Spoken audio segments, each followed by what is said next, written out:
Hello friends, simply উর্মিতে আপনাদের সকলকে স্বাগত রইল। আশা করি আপনারা সকলেই খুব ভালো আছেন। আজ আমি হাজির হয়েছি আরেকটি স্ন্যাক্স রেসিপি নিয়ে। একটা আলু দিয়ে সন্ধেবেলা আরামসে 3-4 জন মিলে চায়ের সাথে অনায়াসে খেয়ে নেওয়া যায়। চলুন দেখে নেওয়া যাক। তো তার জন্য প্রথমেই আমি একটা সিদ্ধ আলু নিয়েছি। এটা সিদ্ধ করা, আমি মাইক্রোওয়েভে সিদ্ধ করেছি। আপনারা চাইলে প্রেসার কুকারে বা বাইরে জলে সিদ্ধ করে নিতে পারেন। এই দেখুন, এই সিদ্ধ করা আলু ছিলে নিয়েছি। এবার আমি একটা ফোর্ক দিয়ে এটাকে চেপে চেপে ম্যাশ করে নেব, বা আপনারা ম্যাশার দিয়েও ম্যাশ করে নিতে পারেন। এইভাবে ম্যাশ করে নেওয়ার পর তারপরে দেখুন অল্প করে বিট লবণ দিয়ে দিলাম। এছাড়াও দেব একটু জোয়ান, 2 চিমটি জোয়ান। এটা আমি দিয়ে দিলাম চাট মশলা 1 টিস্পুন। এবার দেব এটা হচ্ছে লঙ্কা পাউডার, আর এটা আমি দিয়ে দিচ্ছি ধনিয়া পাউডার, আর এটা আমি দিয়ে দিচ্ছি অরিগ্যানো।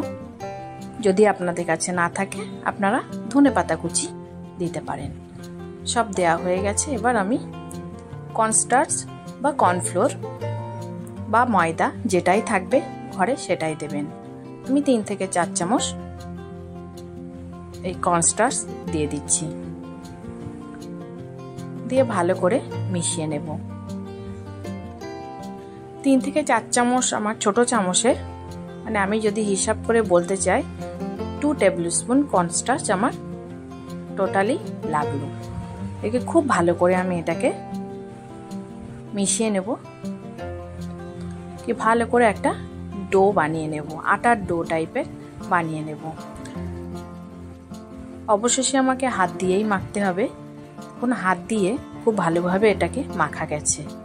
এবার হাতে আমি একটু তেল নিয়ে এটাকে আবার একটু মাখবো। মেখে তারপরে এর একটা ছোট ছোট যেমন সাইজের যেমন শেপের করতে চান তেমন করবেন।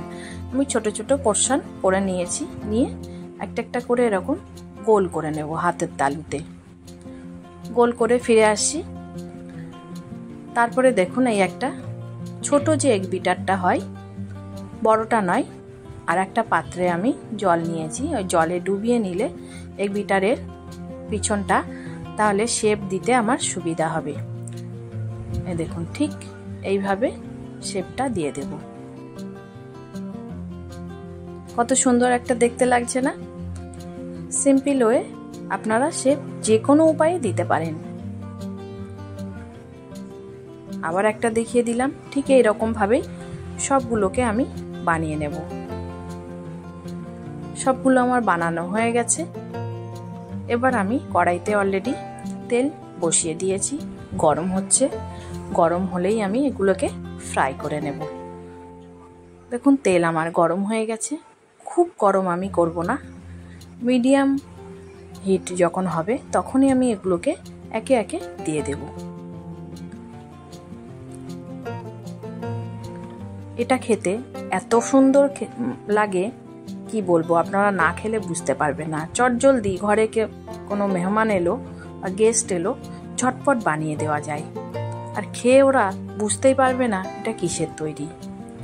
এভাবে অল্প আছে একটু সময় লাগিয়ে এগুলোকে ক্রিস্পি করে ভেজে নিতে হবে। হাই ফ্লেমে রাখলে ক্রিস্পিটা ভিতর থেকে হবে না, বাইরেটা হয়তো হবে কিন্তু ভিতর থেকে হবে না। আর লো ফ্লেমে করলে এটা ভিতর বাইরে দুটোই দারুণ ক্রিস্পি হবে। কালারটা আরেকটু ব্রাউন হবে। সেই সময় আমি এবার প্রায় হয়ে গেছে। এবার আমি তুলে নেব যেগুলো হয়ে গেছে।